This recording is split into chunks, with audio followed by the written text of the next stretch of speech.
I ended 7 wars, dealt with the leaders of each and every one of these countries, and never even received a phone call from the United Nations offering to help in finalizing the deal. All I got from the United Nations was an escalator that on the way up stopped right in the middle. If the First Lady wasn't in great shape, she would have fallen. But she's in great shape.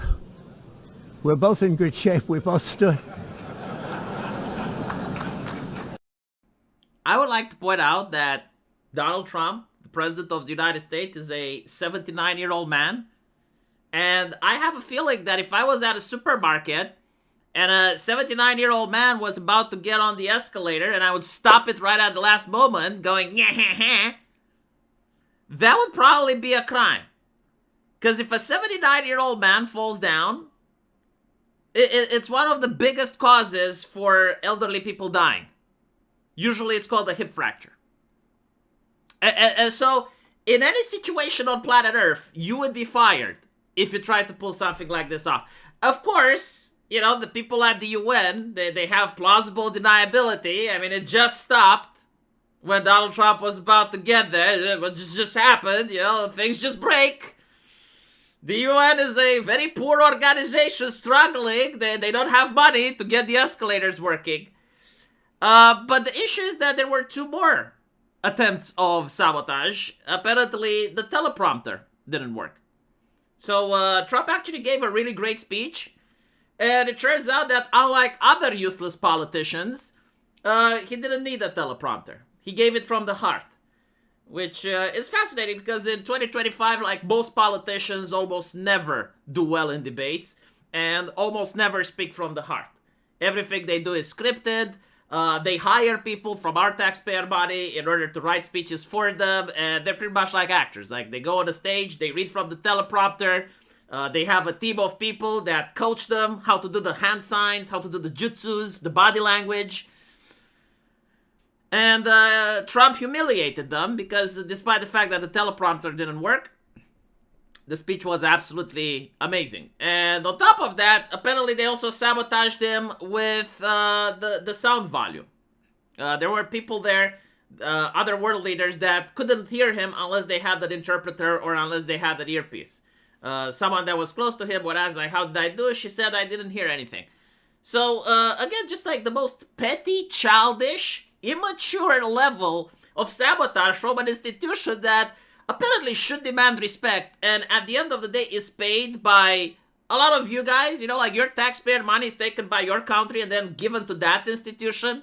Like, they're not producing wealth, they're not capable of paying their own employees. They require the United States and other nations in order to pay for what they're doing. It's kind of funny because you get like a lot of tax the rich. When do we tax the people like the ones at the UN? Which are making fun of the US president. And by the way, the interesting thing is, they're not really making fun of the US president.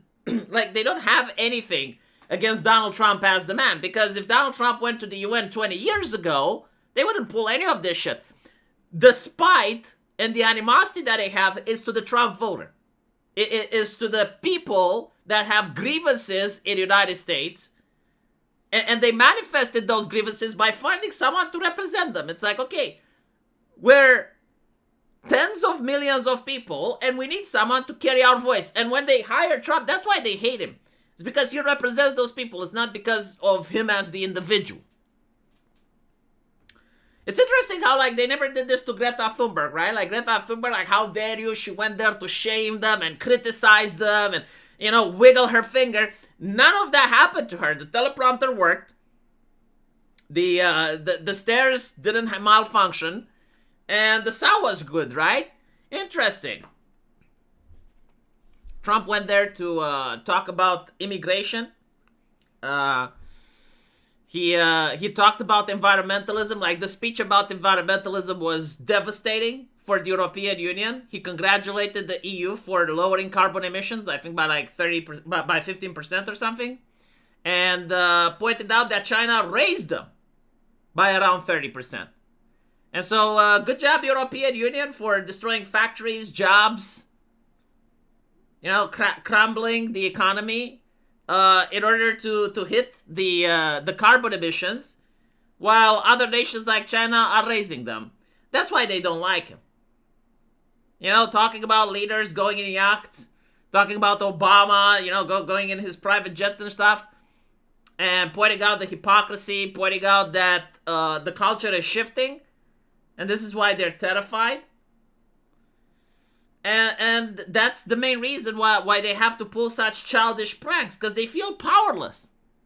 Feel powerless because at the end of the day, you know, despite all of the authoritarianism, despite all of the fact checkers, despite of all that stuff, in order to keep the grift going, people are voting right wing. I mean, look at America. The left wing, they managed to get the academia, they managed to get the entertainment, they managed to get the sports, they managed to get almost every single aspect of life, and people still voted right wing. I would actually say that them attempting to become authoritarian in the realm of entertainment and sports actually backfired. Like, people that go for that have diminishing returns in politics. And that's probably one of the reasons. But turns out that, yeah, like, censorship doesn't work. Because they censor so much of Trump supporters. I mean, after January 6th, they even started jailing people and stuff. None of it worked. And now they have to resort to the most petty, the most childish pranks humanly imaginable, like stopping down the stairwell. I mean, his wife was literally in front, right? Like, what if she tripped and fell backwards? Seriously, like, could you imagine the scandal? Anyway, most people don't know about the UN. I wish they would stream more often. So far, I haven't seen like a single thing that comes out of the United Nations that would actually improve my life. That would make my life. Like, have you guys seen it? Just one. Like, in the last 5 years or so. It's like, okay, this happened at the UN. And because of that, your quality of life has improved. Hell, you know what? I'll be generous. 10 years. Is that one thing? Like, I would actually like it if you guys could find me one thing, one decision that the United Nations took. And because of that, our quality of life genuinely went to the better. Not by much, even by a little, right? Like, after the decision, tomorrow was a little bit better than yesterday. Let me know what you guys think, though, and as usual, I will see you in the comment section. Take care. I ended 7 wars, dealt with the leaders of each and every one of these countries, and never even received a phone call from the United Nations offering to help in finalizing the deal. All I got from the United Nations was an escalator that on the way up stopped right in the middle. If the First Lady wasn't in great shape, she would have fallen. But she's in great shape. We're both in good shape. We both stood.